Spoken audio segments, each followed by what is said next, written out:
เป็นยังนั้นจึงกินเหล้าตลอดเวลาเพื่อยังมีปมในใจว่าจะได้จะถามข่อยบ่อะไรเป็นยังเจ้ามานั่งอยู่นี่ฮะบ่มีนะ มาเอารถนี่จักมือเลยมาเอารถนี่เอารถ3มื้อแล้วบ่ได้เอาสบายดี โอ้มียังอะไรเนี่ย มากระแพทย์เพิ่น ฮะ นำรถ โอ้ยบ่คุ้ม มานำรถ เอามาฝาก ตัวบ่ทนนำรถแต่รถเลยเนาะเอามาได้กัน ทำก้นแหละ เออ โอ้ได้มาหุงมาฝากอีก ยันจำคำ ใจ ใช้น ข อ อน บใจขอบใจ2หน่วยพูนหุงไผเลยหุงแพทย์ นี่คือกันแหละ บ่หุงใจเอง ปรุงตัวเองเนี่ยถ้าแม่ปลูกมันค่อย น้ำมันก็เติมให้เนาะนะเนาะ อ้าว พ่อ ได้โทษเลย ขอเงินแน่วันน่ะ เนี่ยมินมือที่2สอนเดี๋ยวมาลงมือแฟนนะไปเขาแหวนเอามาเลยมาลงมือเดี๋ยว4มือสอนให้กินมินนี่เนาะ โอ้ก็ราคา บ้านกระปูมาให้ก็กิน2มื้อโอ้เพิ่นได้เนาะ3ตู้ รอท่า ฮอน2มินตัว1 3 ลูกตายได้ คืนเดียวอัน ลูกตายได้2 บ่แสดงว่าซีมือเนาะ เอาไว้น้ำได้ป่ะน่ะ ได้2ตัวได้ของเงียบดังนี่มันโห เนื้อติดนาง ราเจ้ามาเป็น ลูกมานั่ง บ่ต้องสิปั้นกัน กินมัน แซ่บเลย ดอก เมนมามันคมมันไม่ได้คมได้เด้อ ไปยิงเอาอีกตัวใหญ่ แซ่บเลือด ภาคตัวเนาะ ยิ่งแล้วขึ้นล่างพูดกับเฮมโทรหาแบบมาแล้วสิ ว่านั่นแล้ว ขี่รถไปแล้วแหละกับปันร้อย แซ่บมันยิ่งได้เขา หมายก็ว่าลาบกันจังไงมันมากดกึ้นๆกันไป แต่ผ่านเหตุกระด่างมาแล้วแต่ทำถึงนี่ทีมงานเพื่อนมาเลยได้นี่ มึงทีมงานเพิ่นแหน่กินเมี่ยนกินหยังเพื่ออาหารดีแท้เฮา บ่พูดกันมา เราพูดแล้วบ่ได้กิน พากันขึ้นบืนป่ะ คนเดียวก็บ่ค่อยกินลุงก็ไปกินบ่ลุง พากันขึ้นบืนนี่นี่ กินเหล้าบ่ เดี๋ยวเราบ่ได้ไปน้ โอ้ข้าวเหลา ำไปยูฮันเดอร์ มันกะ เหตุกระด่างตีนเกาแฮมมันร้าย ไปอาบน้ำเขาFC ผม หน่อยเมาจะได้หาเป็นซื้ออีก จะได้บ่อยากเมื่อบ่ได้นี่บ่ฮะ เฮ้ยเมื่อ พันร้อย มันจะได้ โอ้บ่ได้มาเลยบ่อยากเมื่อ จะบ่เมื่อเขาจะอยู่เขาติดบักจอยกับบ่พูด เอ็ดบัดนี้ เอาเลยจะเขามาชงเด้อ นี่ให้คนสวรรค์นี่เมื่อทรงนี่มาพูดนี่เมื่อทรงนี่ไอ้ พอไปกินสุกเฮ็ดอีกมื้อนี่ ในผ่านเหตุกระด่างเลยเอ้าโจมขึ้นรถ จะทำลายรถนะเขาจะไปเอาเจ้าตอนเช้าเดี๋ยวนี่บ่ได้ว่าจะสังกาเลยไปสลากประทุง ไปโอ้ เราไม่ไหวใช่เลย เราเบิดแล้วเรา จะได้แต่แพ้อยู่เมื่อได้หัน มีแต่พนักงานนะหมอ โอ้ยตายวัน ผม นี้ ว่าจะได้คือเก่าน อนนี่ป่ะ นอนนี่เนาะ ว่าเนาะ บ่ได้ นอน ไม่ ขนอนฮอนนอนลุงยันเขาหายดิ เดี๋ยวโตนอน โอ้จะไปกะน้ำลูกมันได้ เอวออกแล้ว โอ้ หาของใช้ กินแก้วเฮีย หากระคองลูกหากระคองเด้อ โตแล้วกินของใช้กินอีก แกะเลย ใช่ฮะกระปุกเด้อกระปุกเงากระปุกใหญ่ลูก จะพา ต่อคนใด มันจอยกับกระปุกเมื่อแล้วยังแต่ท่านลอยนี่เป็นทางมันทุกคนทางมิน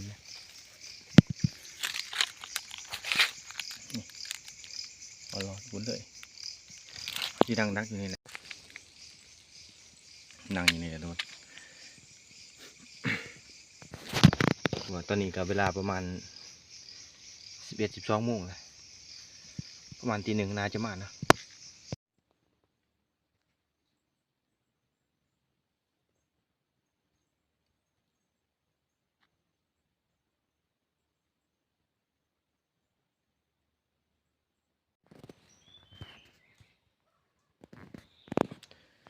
แลนทั้งพุ่นนะคืนนี้ทุกคน น่าจะเป็นมูมินนางดักอยู่นี่ก็บ่เห็นมิดจ่อยเลยพี่อาจจะชื่อบรรยากาศตอนเช้าทุกคนนี่ครับยังหิวนอนอยู่นอนไม่อิ่มนะ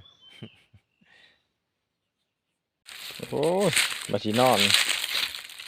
เป็นแป้นนี่คนนี้นี่หัวยอนเอาฮะใช่เลย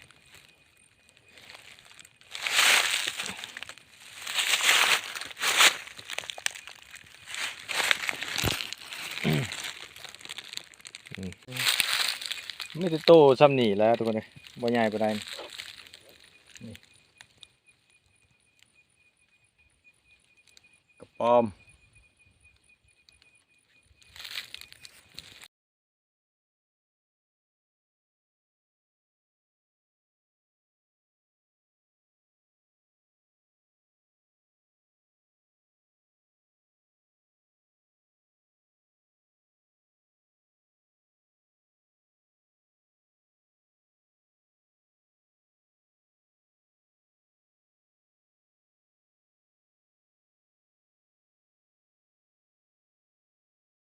อะไรเป็นยังเจ้ามานั่งอยู่นี่ฮะ นุ่มีนะ มาเอารถนี่จักมือเลยมาเอารถนี่ เอารถ3 มื้อแล้วบ่ได้ 3 มือบ่ได้มาเยื่องอีกมื้อนี้กะบ่ได้ ได้มื้อนี้ โอ้ยเราจักป้องสิป้องเดียวแต่ว่า ฟองเดียวคนนอกเมามันกินแล้วมันก็เมาแล้วว่ะ มันอยู่ในกระแสเลือดเลยเนาะ โอ้ยคนคล้ายๆมันคนมักเสียงพิณเนาะ โอ้ย เขาก็สิสวิตช์น้ำมันแล้ว นี่หนูไก่ๆแล้วบ่มีปัญญาเอามันนี่หนูนี่ก่อไฟ สิเอาหยังเอาปั่นบ่ ฮะ ไปแดใส่ก็ไผบ่ โอ้จูดโดดยงนะ จูดเบิดนี่ก็สิเว้ายัง สอง ตื่น โต เบิดบ้านแล้วเว้า สองโตไล่กันนี่สิ มันก็บ่ได้ไกลเด้อกับบ้านนี่มันก็ อืม แต่รูปฝ่ายแล้วบ่ว่าสิว่าหมอนั่นจูดเถียงบ่ว่าสิว่านั่นน่ะว่าสิว่าคนขี้เหล้าได้จูดเถียงน่ะ ก็9 โมง 10 โมงแล้วนี่ ไปเตะเมื่อปะ ฮะ เมื่อ จังน้อยเป็นหยังน่ะคนหากินเนาะ บ่ได้ไปหาปลากระปูบ่ บ่ได้ไป ปลากระปูเห็นกกมันให้เด้อเพิ่นว่าไปได้จ้านว่า อย่าไปโทษคนหากินคนหา เพิ่ กิ นว่าโอ้ เราก็นี่พลาดลอยบอกว่าน่ากินเพิ่นว่า เช็ดมา ว่าแม่นแล้วพลาดลอยแหละ เพิ่นไปกับผู้บ่าวกรุงเทพมัน เออ ผู้บ่าวก ไป รุงเทพมันมักดื่มเหล้าไหมวันไหน อืมโอ้ ไปเฮ็ดเสร็จ เว้าเป็นบ่เว้าไทยเว้าเบิ่ง โอ้ยหูจักแต่ปากมันแหละถ้าเราบ่ไทยบ่ฮู้ดอกกับพลังอะปากมันฮู้หมดพลัง บ่ เอ้ยพลังมันน้อยแต่ไสอะปากมันคือเมาแหละ เออ คันมันสิกินหยังมันก็ฮู้จักมาหากับมาโหแหละ โอ้ยฝรั่งมันสิไม่บ่ฮู้ภาษามันแล้วมีแต่เสียงลมว้าวจักแม่นอีหยังเขาว่าเศร้าเด้ เอาอีหยังก็อย่ามันพลังมันกินข้าวคือเฮาแหละ ไปปลารอบนี้จัดให้เนาะจัดเต็มเลย ตัดอันใดตัดมุกบ่ ทอกเลยเว้ย บักทอกบ่ อืม คิดว่าบ่ เพราะว่าเห็นบอลมันเลย บ่อนใดบ่อนอนข่อยบ่ มันนอนเจ้าเลยผูก คิ มัด ว่า เลย บ่นน หอยไว้เบดสอง ข่ยกับนอนบักทอกมันมีเหรอ ผูกหอยไว้เลยบ่ ขอบ่ยานอย่างพี่ ว่าตีนี่3 เทื่อ3 มื้อแล้วมาเอารถนี่สิให้มาส่งอีกเว้ย บ่ยานผีบ่มียานไผ หือ บ่มียานผียานแต่คนบ่ฮัก ไฟสิหัก คนขี้เหล้าเนาะ เศร้าโทษแล้วบ่ โทรไปใส่อีก หาผู้สาว ธรรมดา ธรรมดา ธรรมดา ธรรมดา เป็น สิว่า เป็นหยังอันนั้นจึงกินเหล้าตลอดเวลาเพื่อหยังมีปมในใจว่าจะได้ จะถามข่อยบ่ มึงก็แล้วแต่ หรือว่าคิด สถานการณ์ หรือว่ายัง ที่ว่า คิดน้ำเมีย การแบบ น้ำหยังบ่จะ ภูมิ ได้ เพียง ที่ว่าการ กิน ที่ว่า เพื่อลืมเธอว่าจะได้ โอ้แม่หนังเลย ว้ายเว้า นู่นแม่หนังนี่ไปลมเถอะ กินเลยแล้วก็บางคนก็กินนี่ห้อยก็ผ่านมาชีวิตเนาะแม่นบ่ บ่เป็นหยังข่อยธรรมดา ทานแล้วว่าทำใจได้แล้วเนาะ ทำได้แค่ได้ บางหันนี่ห้อยจนเป็นบ้าว่าสิปลา เป็นบ้าแหละคิดว่าสิจูดทิ้ง ปลาเปื่อย ทิ้งแหละ ปลาเปื่อยยางรอบ้านบ่ ช่วงนี้บ่มีปลาดอกจงยาวไปปลาทำถึงเนาะโอ้บ่เป็นหยังหรอกซ้ำนะบ่ได้นี่เนี่ยใดเกี่ยมได้มืออื่นเฮาเขาปลาได้มื้อนเอาไปง่ายๆเลยเนาะสินอนหน้าบ่มื้อนี้นอนหน้าแล้วบ่ได้เมื่อยเลยโอ้3 มื้อเลยมาเอารถมื้อได้มื้อแล้วมื้อนี้อีหยังเลยนี่เจ้าแล้วบ่ขี้กากนี่โอ้ยคือเขาเว้าแหละโอ้ยตายเนาะคันคือเขาเว้าเด้อเขาสิเว้าพังคันที่ว่ามันละรอโอ้ยก็ลอยแล้วก็รอแล้ว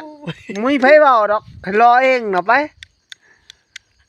ใครสิว่ายังไงยาวมันไปเปิดไพ่มันแมปนะ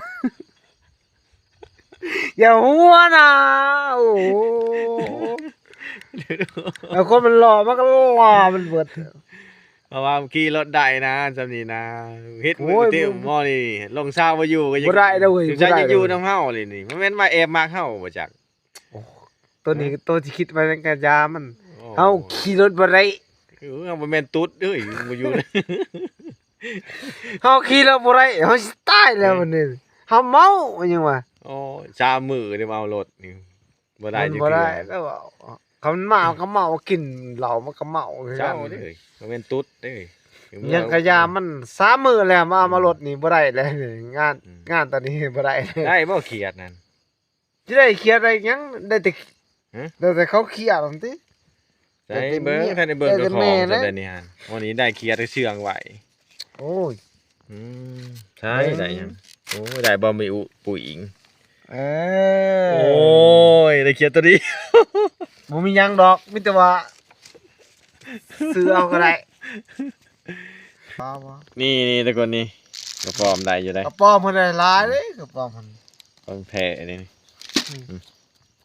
เดี๋ยวนี้จีบสาวนี่ใส่คำพญาบ่เดี๋ยวนี้บ่มีดอกเขาว่าใส่คำพญาเดี๋ยวนี้ไปจีบสาวก็เขาเล่าให้ฟังจอยเล่าให้ฟังพันนั้นเฮ็ดกระด่างว่าอ้ายฮักน้องอย่าเอาบานั้นส่วนชิดป่าถ้าว่าย่านความผิดสิกอดเอาหอมแก้มป่าแม่นบ่เจ้าว่าตัวนี้บ่ฮะโอ้ยถ้าสิกินเฮ็ดกระด่างก็ไปโลดอีซ้ายทำถึงบ่โอ้ยแล้วงองว่ามีเดนพานเฮ็ดกระด่างแล้วก็ว่าเบิด2-3คนนอนคนละง้องนะฮะสิกินเฮ็ดกระด่างบ่สิกินเฮ็ดกระด่างบ่กินเหล้านี่เท่บ่โอ้ยเท่แล้วมันหลายจะได้มื้อนี้จะได้สิเมื่อบ่มื้อนี้เมื่อแล้วเว้ยเมื่อก็เมื่อได้ไปไล่ได้นี่เว้าไปสิแสดงคือไหลเนาะเจ้าคือไหลบ่แม่นไล่แล้วเห็นน่ะไล่แล้วข้อยสิเมื่อแล้วบ่สิเมื่อแล้วบ่หน่อยคิดแนวนั้นบ่โอ้ยคือเก่าเลยก็คิดแนวนั้นเอามาจับมือกันไล่แล้วเมื่อวันนี้ไปตายไปใช่อีหยังแม่ไปร้องเลยไปอยู่พี่หรอพี่เมียคักแท้บัดโอ้ยคันแล้วเนี่ยไปเด้